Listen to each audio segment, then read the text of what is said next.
OK, bonjour. Aujourd'hui, nous allons explorer les triplettes de Pythagore. En anglais, on dit triples, OK? Mais en français, c'est les triplettes. Alors, si vous avez une question, par exemple, qui vous donne 3 noms, OK? Alors, on a 24, 18, puis 30, OK? Et la question te demande, est-ce que c'est un triplet de Pythagore? Oui ou non? Alors, avant de commencer, nous allons regarder les 3 noms et nous allons déterminer quels de noms sont nos cathètes et quel nom est notre hypoténuse. On sait déjà que l'hypoténuse est toujours le côté le plus grand. Alors, celui-là serait notre hypoténuse, notre C. Les deux autres sont nos cathètes A et B. Et ça fait aucune différence laquelle est A et laquelle est B. OK?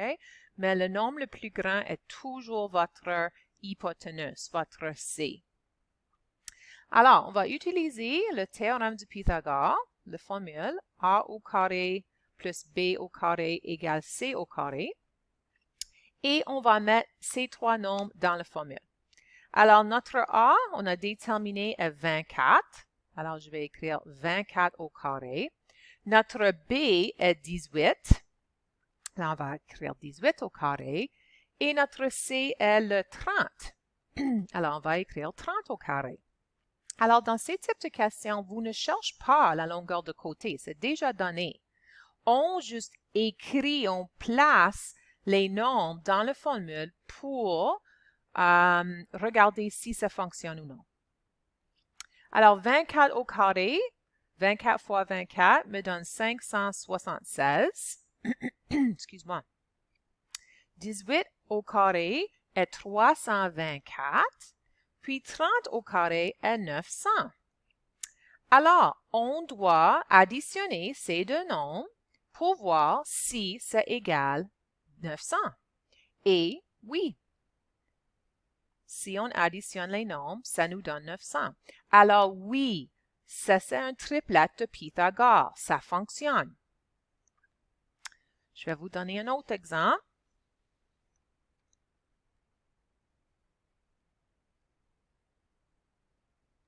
OK. Dans ce cas ici, nous avons une racine carrée. Alors, avant de commencer, on a besoin de trouver la racine carrée de 5. Alors, si j'utilise la calculatrice et j'écris 5 puis le bouton racine carrée, ça me donne un nombre décimal. Je peux arrondir à une décimale près. Alors, c'est environ 2,2. Et la réponse. Okay, je vais mettre ça en parenthèse là. Alors, maintenant, on doit regarder quel nombre est le plus grand. Alors, quel nombre est notre hypoténuse? On a 3, 1 et 2,2. Alors, 3 est notre hypoténuse, notre C, parce que c'est le nombre le plus grand. Les deux autres sont nos A et B, les deux cathètes. Alors, je vais écrire la formule, le théorème de Pythagore.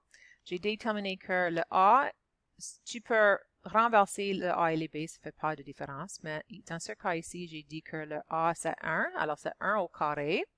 Notre B est 2,2 au carré et notre C est 3 au carré. Alors, 1 fois 1 est 1. 2,2 fois 2,2 me donne 4,84. Et 3 fois 3, je sais, me donne 9. Alors, je peux regarder ça immédiatement. Je sais que 1 plus 4,84 ne me donne pas 9. Alors, je peux écrire une ligne comme ça. Et ce symbole, ça veut dire n'égale pas. OK? Alors, on peut dire non. OK? C'est pas un triplet de Pythagore, ces 3 nombres. OK? On va faire un autre exemple. 6, 10, 8. OK? Alors, je sais que mes deux cathètes sont les nombres qui sont plus petits. Alors, j'ai un cathète ici, j'ai un cathète ici, et je sais que le 10 est l'hypoténuse, est notre C. Je vais écrire la formule. OK. A est 6, alors c'est 6 au carré. Notre B est 8, alors 8 au carré.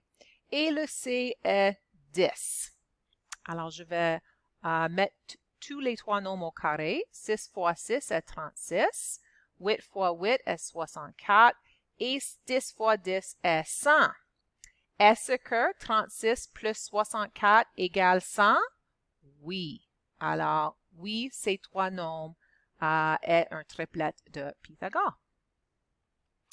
Je vais faire un exemple final avec vous. Je vais mettre des autres racines carrées ici. OK. J'ai la racine carrée de 11, la racine carrée de 6, puis 2. Alors, si je cherche la racine carrée de 11, ça me donne 3.3 environ. Alors, je vais écrire 3.3 ici, juste en au-dessus. 6 au carré me donne environ 2.4. Je vais écrire 2.4 ici. Et puis 2, c'est un nombre entier. Alors, quel nombre, 3.3, 2.4 ou 2, c'est l'hypoténuse? C'est le 3.3, c'est le nombre le plus grand.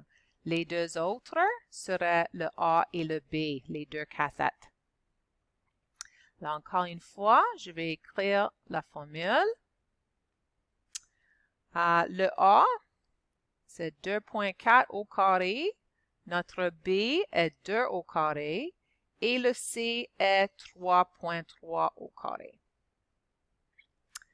Alors ici, 2.4 au carré est 5.76.